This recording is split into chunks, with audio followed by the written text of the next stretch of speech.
ಎಚ್ಚರ ಎಚ್ಚರ ಈ ಕೆಲಸ ಮಾಡಿದ ರೈತರಿಗಷ್ಟೇ ಪಿಎಂ ಕಿಸಾನ್ ಯೋಜನೆಯ 22ನೇ ಕಂತಿನ ಹಣ ಜಮೆ ಮಾಡಲಾಗುವುದು.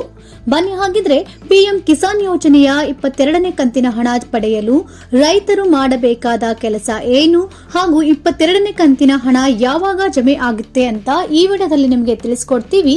ಅದಕ್ಕಿಂತ ಮುಂಚೆ ನೀವು ಕೂಡ ರೈತರಾಗಿದ್ದು ಅಥವಾ ರೈತ ಮಿತ್ರರಾಗಿದ್ದರೂ ಸಹ ಈಗಲೇ ಈ ವಿಡಿಯೋಗೆ ಲೈಕ್ ಮಾಡಿ ಹಾಗೂ ನೀವಿನ್ನೂ ನಮ್ಮ ಚಾನೆಲ್ ಸಬ್ಸ್ಕ್ರೈಬ್ ಮಾಡ್ಕೊಂಡಿಲ್ಲ ಅಂದ್ರೆ ಈಗಲೇ ಸಬ್ಸ್ಕ್ರೈಬ್ ಮಾಡಿ, ಪಕ್ಕದಲ್ಲೇ ಬರುವ ಬೆಲ್ ಐಕನ್ ಕೂಡ ಕ್ಲಿಕ್ ಮಾಡಿ. ಹೌದು, ರೈತರ ಆದಾಯವನ್ನು ದ್ವಿಗುಣಗೊಳಿಸುವ ಉದ್ದೇಶದಿಂದ ಕೇಂದ್ರ ಸರ್ಕಾರವು ಅಂದ್ರೆ ಮೋದಿ ಸರ್ಕಾರವು ಬೆಳೆ ಹೂಡಿಕೆ ಸಹಾಯವನ್ನು ನೀಡುತ್ತಿದೆ. ಪ್ರಧಾನಮಂತ್ರಿ ಕಿಸಾನ್ ಸಮ್ಮಾನ್ ನಿಧಿ ಯೋಜನೆಯ ಮೂಲಕ ರೈತರಿಗೆ ಪ್ರತಿ ವರ್ಷ 6,000 ರೂಪಾಯಿಗಳನ್ನ ಸಹಾಯವನ್ನು ನೀಡಲಾಗುತ್ತಿದೆ. ಎಲ್ಲವನ್ನು ಒಂದೇ ಬಾರಿಗೆ ನೀಡುವ ಬದಲು ಪ್ರತಿ ವರ್ಷ 2,000 ರೂಪಾಯಿಗಳ 3 ಕಂತುಗಳಲ್ಲಿ ನೇರವಾಗಿ ರೈತರ ಖಾತೆಗಳಿಗೆ ಜಮೆ ಮಾಡಲಾಗುತ್ತಿದೆ. ಈಗಾಗಲೇ 21 ಕಂತುಗಳ ಹಣವನ್ನ ಬಿಡುಗಡೆ ಮಾಡಲಾಗಿದೆ.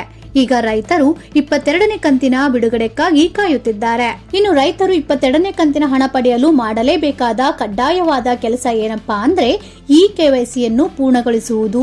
ಅಂದ್ರೆ ತಮ್ಮ ಆಧಾರ್ ಸಂಖ್ಯೆಯನ್ನು ತಮ್ಮ ಬ್ಯಾಂಕ್ ಖಾತೆಯೊಂದಿಗೆ ಲಿಂಕ್ ಮಾಡುವ ಮತ್ತು ತಮ್ಮ ಭೂ ದಾಖಲೆಗಳನ್ನು ನೋಂದಾಯಿಸುವ ರೈತರಿಗೆ ಮಾತ್ರ ಹಣವನ್ನು ಜಮೆ ಮಾಡಲಾಗುತ್ತದೆ ಎಂದು ಹೇಳಲಾಗುತ್ತಿದೆ.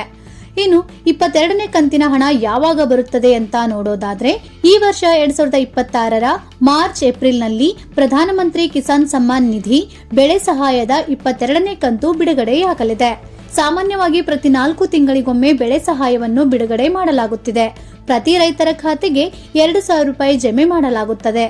21ನೇ ಕಂತಿನ ಹಣವನ್ನ ಪ್ರಧಾನಮಂತ್ರಿ ನರೇಂದ್ರ ಮೋದಿಯವರು ನವೆಂಬರ್ 19, 2025ರಂದು ತಮಿಳುನಾಡಿನ ಕೊಯಮತ್ತೂರಿನಲ್ಲಿ ಬಿಡುಗಡೆ ಮಾಡಿದ್ದರು.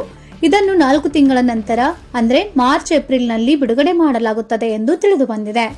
ಇನ್ನು KYC ಕಡ್ಡಾಯವಾಗಿದ್ದು ಪಿಎಂ ಕಿಸಾನ್ ಯೋಜನೆಯ ಪ್ರಯೋಜನಗಳನ್ನ ಪಡೆಯಲು ಕೇಂದ್ರವು KYC ಪೂರ್ಣಗೊಳಿಸುವುದನ್ನು ಕಡ್ಡಾಯಗೊಳಿಸಿದೆ. ಹಾಗಾಗಿ ಈ ಮಾಹಿತಿಯನ್ನ ನೀವು ತಿಳಿದುಕೊಂಡಿರುವ ಹಾಗೆ ನಿಮ್ಮ ಸ್ನೇಹಿತರಿಗೂ ಹಾಗೂ ಸಂಬಂಧಿಕರಿಗೂ ಈ ವಿಡಿಯೋನ ಶೇರ್ ಮಾಡಿ ಅವರಿಗೂ ಈ ಮಾಹಿತಿಯನ್ನ ತಲುಪಿಸಿ. ಹಾಗಾಗಿ ಈ ವಿಡಿಯೋ ನಿಮಗೆ ಇಷ್ಟ ಆಗಿದ್ರೆ ಲೈಕ್ ಮಾಡಿ ಹಾಗೂ ಇನ್ನೂ ಇಂಥ ಹೆಚ್ಚಿನ ಮಾಹಿತಿ ಮತ್ತು ವಿಡಿಯೋಗಳಿಗಾಗಿ ತಪ್ಪದೆ ನಮ್ಮ ಚಾನೆಲ್ ಸಬ್ಸ್ಕ್ರೈಬ್ ಮಾಡ್ಕೊಳ್ಳಿ. Thank you for watching.